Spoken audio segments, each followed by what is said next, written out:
ako. Puntahan natin yung ilog. Titignan natin. Yan. Lalakad tayo papunta sa may ilog. Tingnan natin kung gaano nakataas yung ilog ngayon.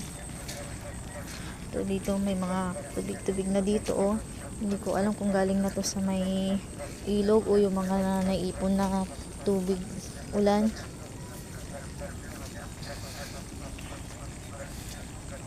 So, ito na, guys.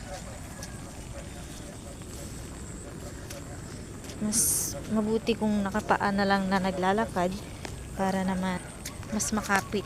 Kasi kanina nakatsinelas ako, bigla akong nadulas.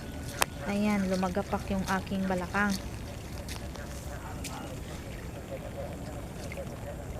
Oops, medyo malalim.